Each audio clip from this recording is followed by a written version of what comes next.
I started playing Final Fantasy 3 to test it out. I told you about it.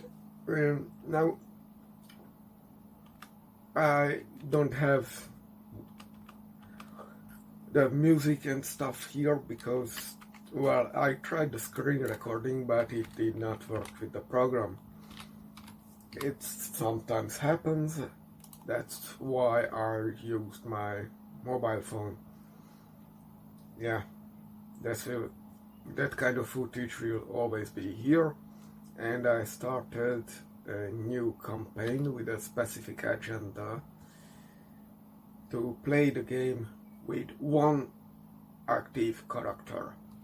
That is, and either way I would play this way to bump up my job level. This game works with two kinds of levels, the character level and the job level. The character level gives you stats. It changes when you switch jobs. And the job level is bumping up what your job can do. You don't hear it, but when the game starts, and this is unavoidable, it always sets back, as you can see, the music level to the maximum and the sound level. And it's very awkward, and it just shouts into your ear, so you're free from that thanks to the technological disadvantage I have here. I'm loading all the chests. That was one of my reason to start the game, because I had a level 90, almost max level party, so I could just run through all the dungeons to check what chest I left behind. But there was like 2 chests I forgot to open somehow. Yeah, I know the secret spots already, so I don't have to bother with the zoom feature. It's just there to waste your time, and fortunately it works without it.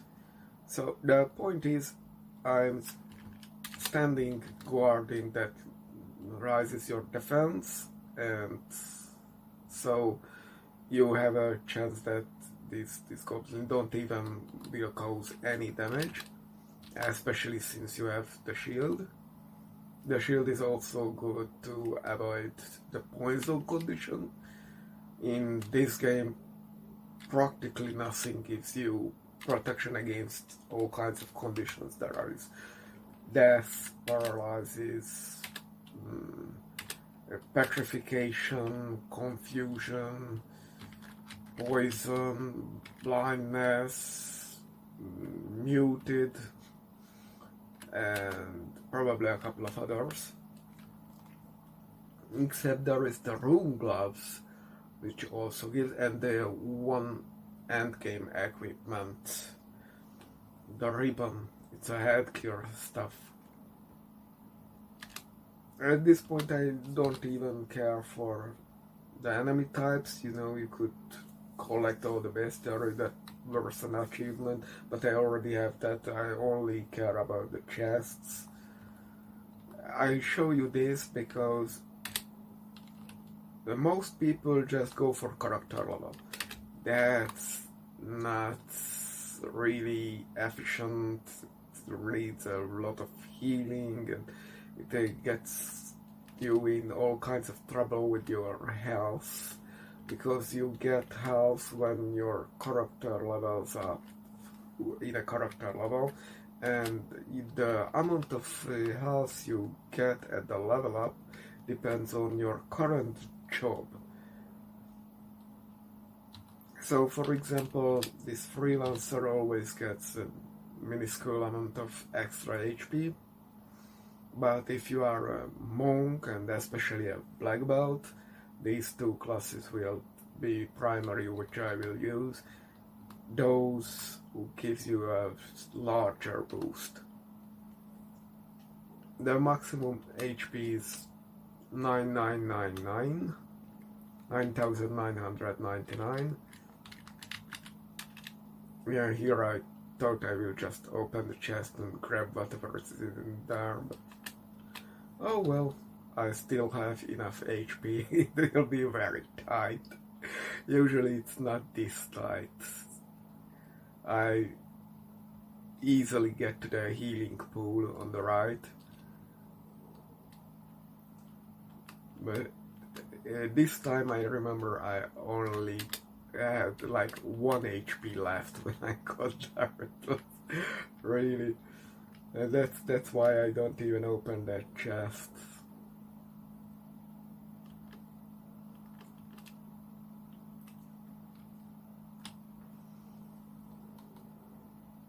Yeah, it was literally one step away from the healing, and I have to start 2 enemy. This blob thing is just low damage. It's supposedly high defense, but at this point you just can one. The other is the more riskier thing. It's like a level 2 enemy or something like that. This Antarctic wind will come in news soon. I hate this flower thing, it can blind you, I think. Blinding means your chance to land a hit will just go through the floor. Poison removes a couple of HP, so it's not a really big deal. Silence is actually don't really affect the gameplay, as it usually just it only affects wizards, and there are only a couple of dungeons I had to resort to being a wizard caster. I always try to show you all the gear I have and all the stats I have, what level, what job level I am at.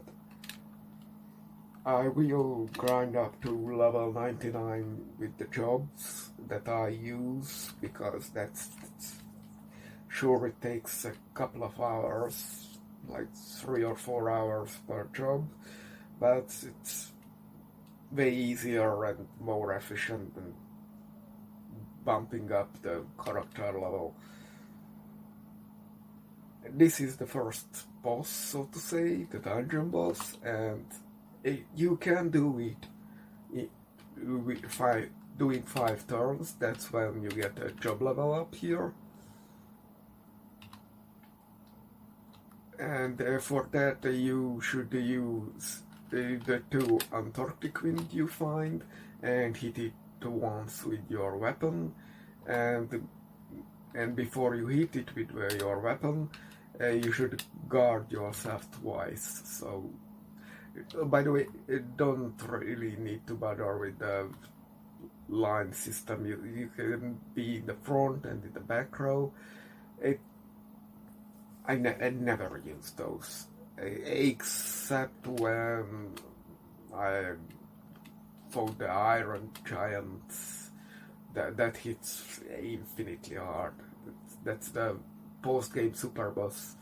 I had a whole party, but after this one, I think I will try my luck against it. I have a plan.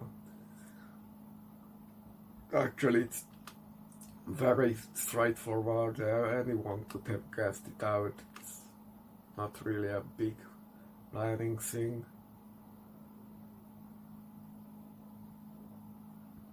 You just need enough HP to survive like 2 turns, maybe 3. Land a hit, heal back up, so that kind of just grinding against it.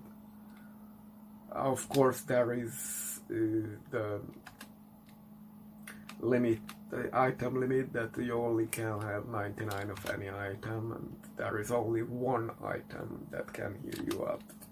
There are 3 healing items in the game: the potion that gives you 50 HP, the high potion which gives you 500,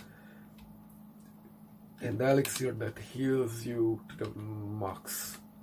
And when you have 9,000 and the enemy lands on you like 1-2,000 hits, then it's obviously not the most clever thing to try anything other than the elixir. Fortunately, there is one enemy you can farm your elixir. It's not sold in shops or whatever. Unfortunately, those enemies, the dragons, are very badly designed. They are supposed to drop only on night equipment. That's a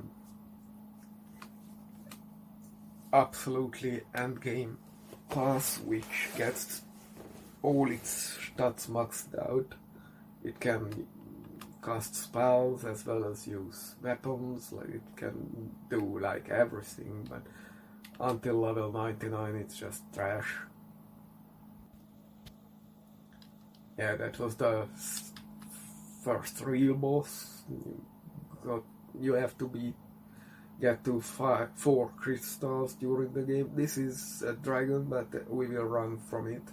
I show you that I do, and this is the first area where you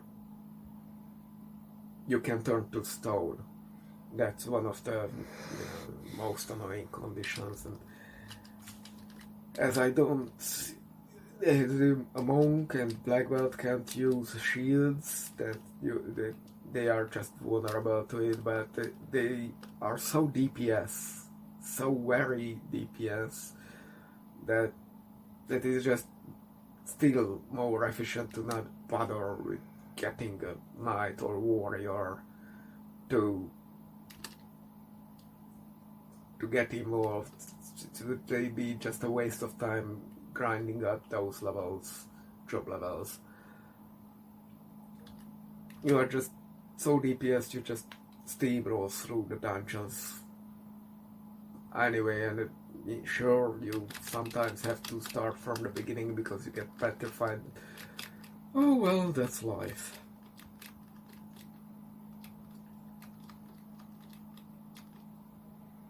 I just wanted to show you some context, of course, that I was to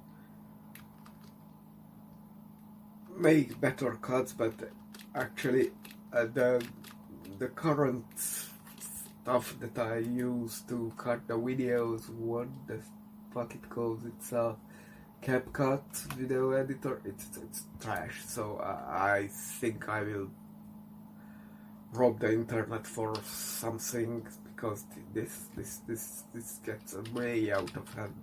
It takes way too much time, and Google still does not, allows me to use Clipchamp again. I don't know why I'm locked out. I don't use AdBlock on Internet Explorer. They made it exclusive to that. I think it's a Windows 11 thing. This is one of that thing where you are forced to use a caster. It's just a rat, but you are tiny sized. So, and it's super annoying that you always high enough level to get level 4, even 5 level spells, but they are just not available. It's just kind of bad game design.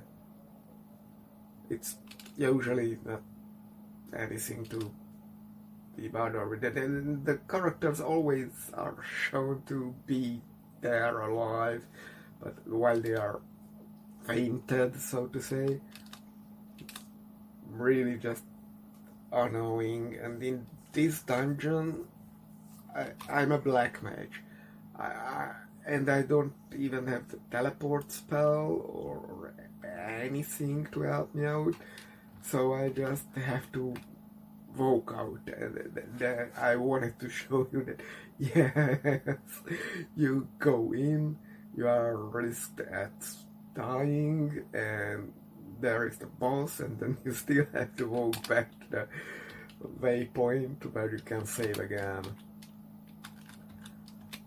By the way, at this point I did not realize that I should just attack myself with the characters.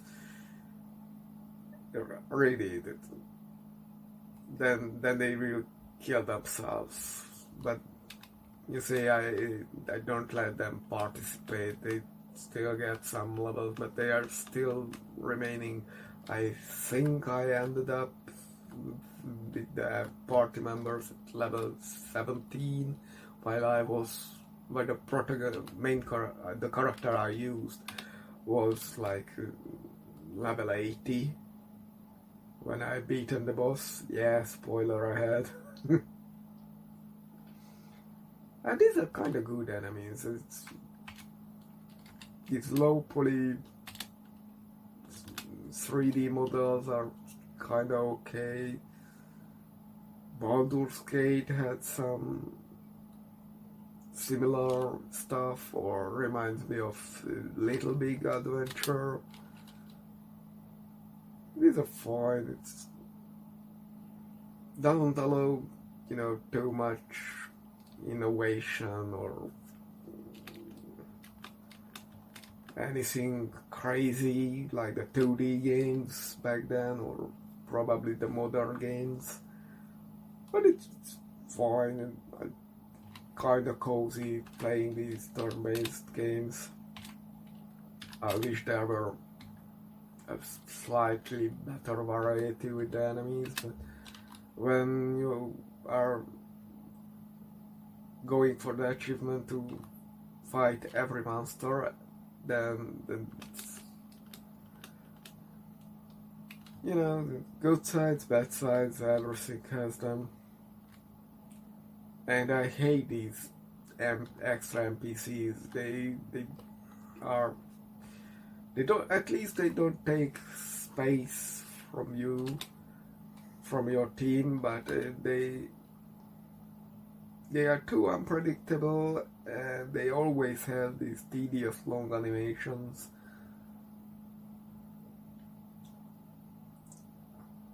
By the way, my main is poisoned. I realize these bats are always doing these poison things.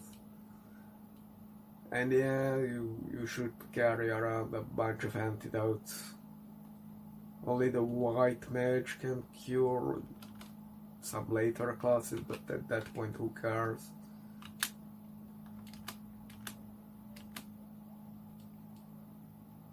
They really should have both more potions maybe, but at this point money is not that accessible, and I didn't want to grind for it.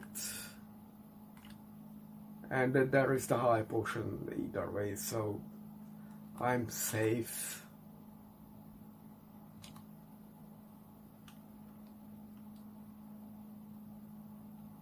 When I'm going out, there will be this dragon statue. Yeah, I think the next room. Let's wait for it.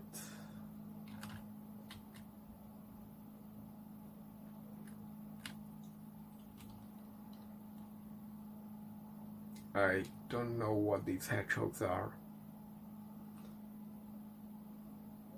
Back in the days, Western games always described all the creatures in the manual. Got pretty sick because of that.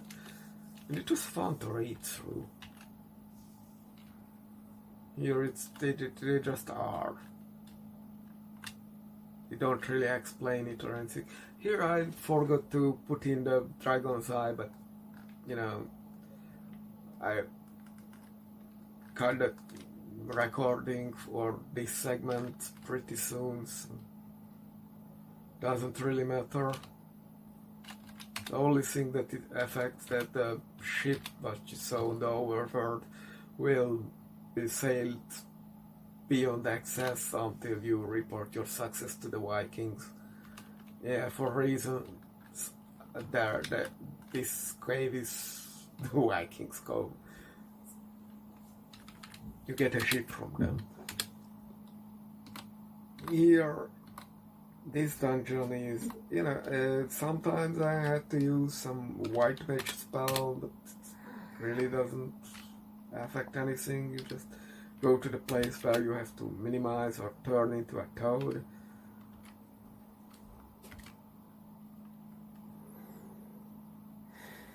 Get through the narrow point and turn inside the black, change your job back.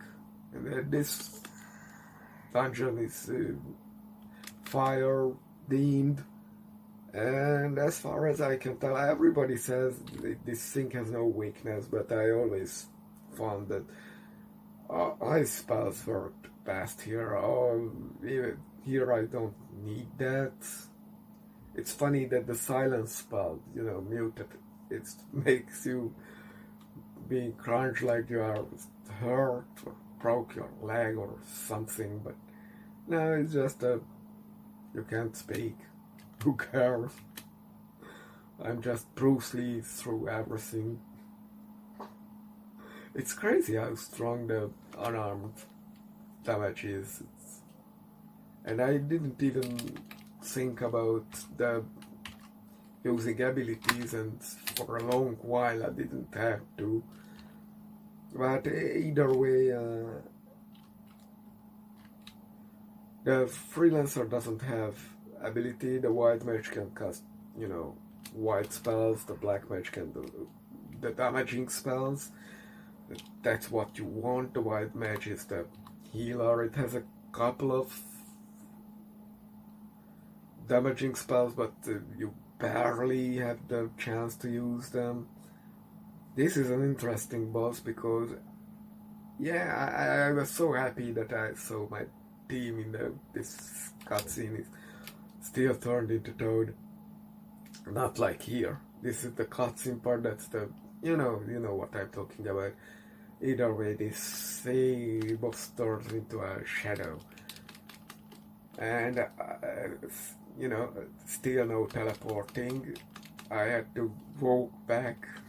Fortunately, I don't have to turn back to Toad to cross the part which demanded me to turn into Toad. I don't know why you can do that when you are going out and you can't when you going in.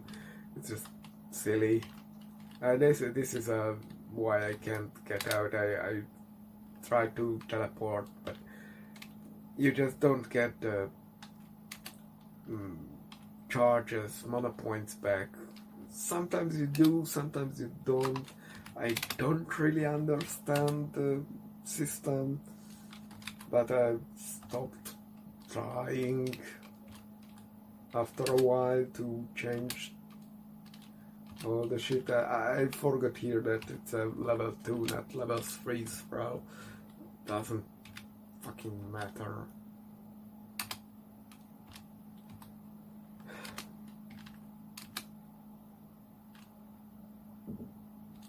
You know what I wished?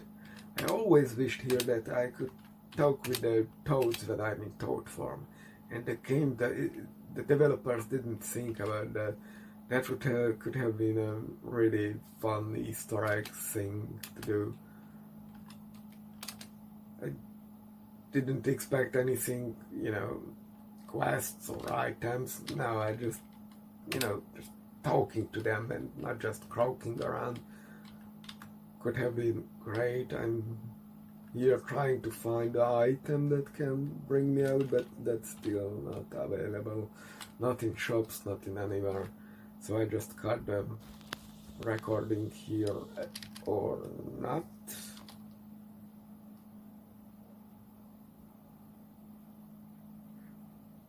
I guess I had my reasons. And if I have the footage, like in Manos, the Hand of Fate, then I will use it.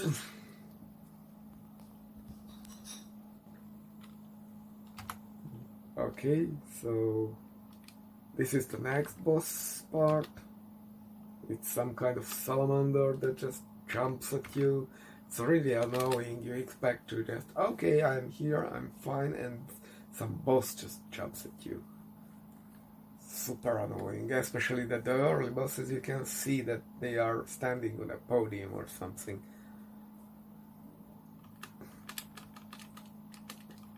So just leave me alone, and you have to fight this guy again. But at least this time it has a cool form. No, this is not that one, but it's he just now can shapeshift because reasons. I wish my party could do that, but no, we can't have nice things or something. And yeah, if you noticed, I 1 or 2 punch every single boss in the game, and they actually have pretty high stats compared to the original version. In this 3D version, the original is 2D.